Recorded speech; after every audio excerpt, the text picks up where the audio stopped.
Magandang araw po sa inyo mga kaparokya. Sino po sa inyo ang nakapanood ng Eat Bulaga kaninang episode sapagkat kanina nga po ang Dabarkads Ninong at Ninang ay walang iba kundi si Boss Joey De Leon at si Alan K. Kanina nga po ay absent si Alan K sapagkat meron po itong sakit. Samantalang kanina mga kaparokya ay inannounce ni Boss Joey De Leon na yung ibibigay nga po niyang painting sa magiging inaanak niya ay hindi daw po pwedeng ibenta kay Boss Toyo yung painting na ibibigay nga po nito.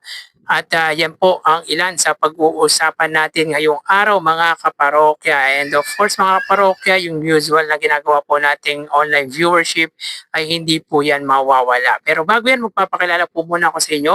Ako nga po pala si Mervin, the man behind Kaparokya TV.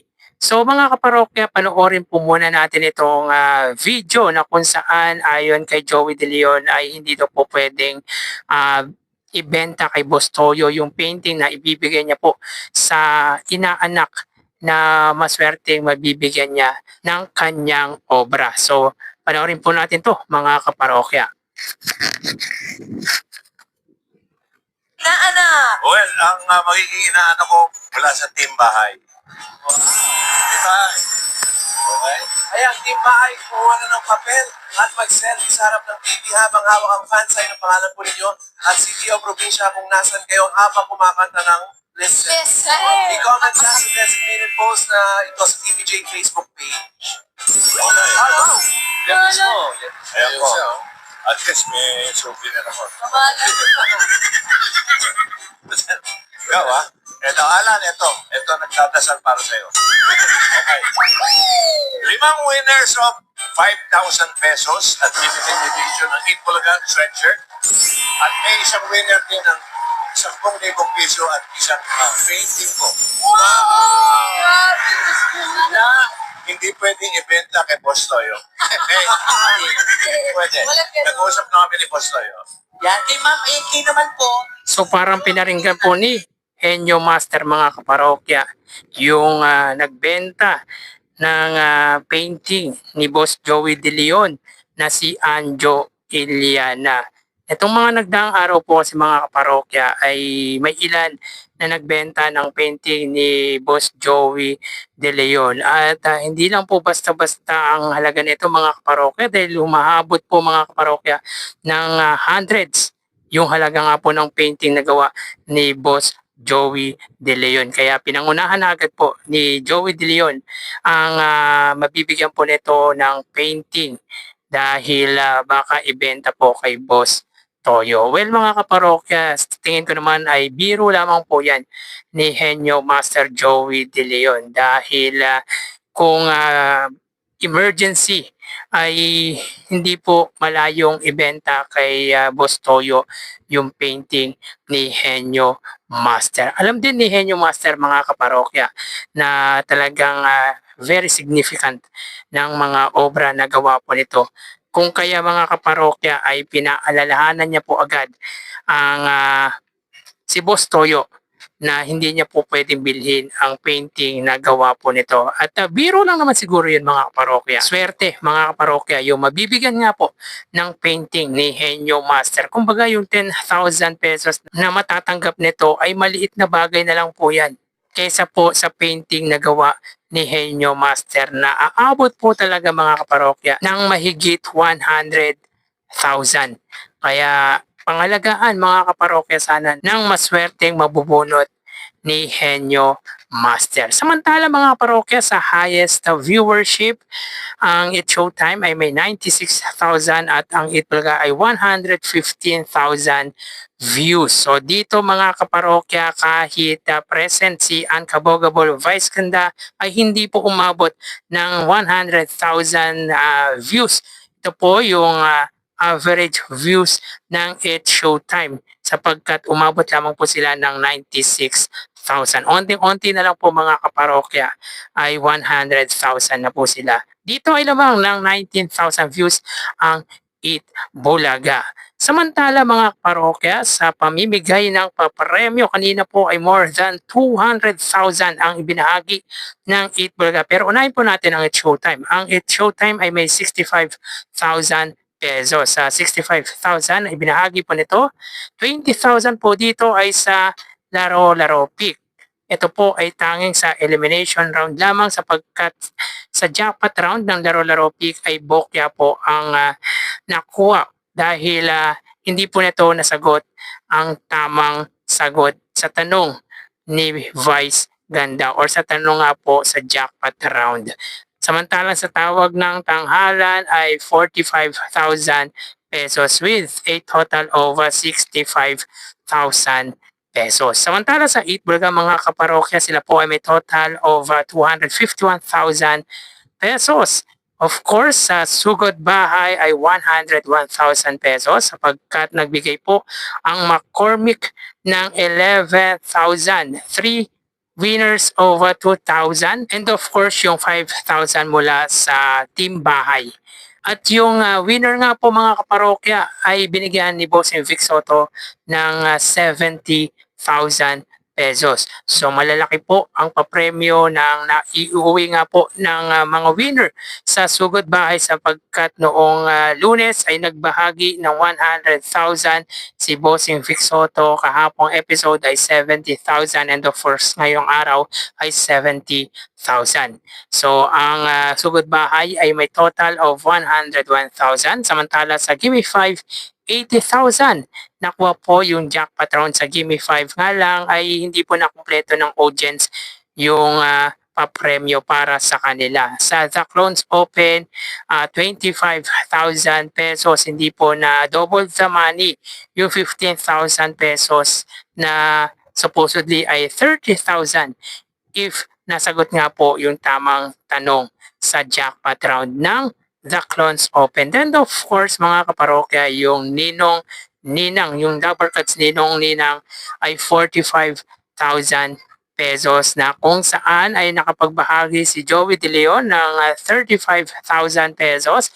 5 winners of 5,000 and of course yung painting at 10,000 nga po na ayon kay Boss Joey De Leon ay hindi daw po pwedeng ibenta kay Boss Toyo or hindi po at pwedeng bilhin ni Boss Toyo yung painting na ibibigay niya po sa maswerteng winner na mabubunot po nito. At kay Alan Kay ay 2 winners of 5,000 pesos with a total of 45,000 pesos. So again, 65,000 sa Eat Showtime, 251,000 naman po sa Eat Bulaga. Samantala sa ads mga kaparokya, ang Eat Bulaga po ay may total of 42 TV ads. Mga kaparokya, noong Monday ay 41 ads. Kahapon po ay 36 TV ads po ang naabot ng Eat Bulaga. At ngayong araw po ay 42 TV ads. Meaning ay meron na po silang 119 TV ads in 3 days time. At ito po ang pinakamataas na ads ng Eat Bulaga ngayong linggo. So again, ito po ang pinakamataas na ads ng Eat Bulaga ngayong linggo. So sa unang gap, meron po silang 13 TV ads. Sa pangalawang gap ay 15 ads.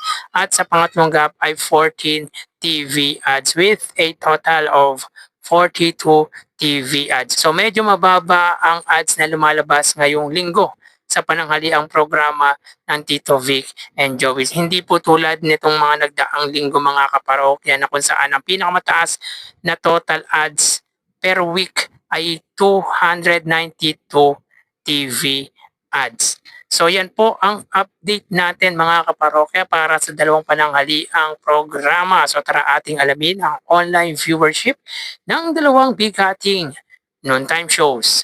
Para sa Eat Bulaga under TVJ Facebook page may 3.7 million followers at sa Eat Showtime na may 19 million followers.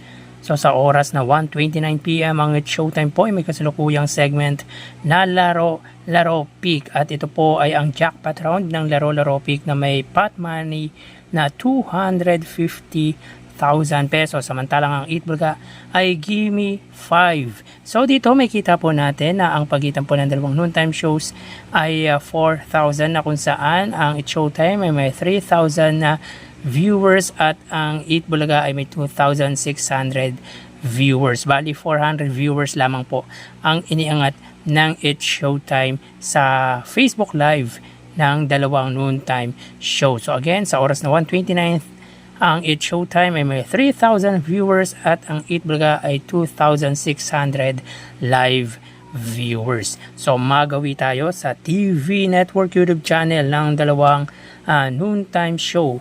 Para po sa Eat Showtime under GMA Network YouTube channel na may 40.6 million subscribers at sa Eat Bulaga under TV5 YouTube channel na may 2.68 million subscribers. So sa oras na 1:30 PM ang It's Showtime, sila po ay may 25,000 viewers. Ang Eat Bulaga naman po under TV5, sila po ay may 19,000 live viewers. So again, sa oras na 1:30 PM ang It's Showtime under GMA Network, sila po ay may 25,000 viewers at ang Eat Bulaga naman po sila ay may 19,000 viewers. So dito may kita po natin mga kaparokya na angat ang GMA sa TV5 ng 6,000 viewers. So magawi tayo sa main YouTube channel ng dalawang noontime shows para po sa It's Showtime under ABS-CBN It's Showtime na may 2.75 million subscribers at sa Eat Bulaga naman po under Eat Bulaga TVJ YouTube channel na may 1.74 million subscribers. Sa oras na 1:31 PM ang It's Showtime, sila po ay may 89,000 viewers at ang Eat Bulaga naman po sila ay may 106,000 viewers.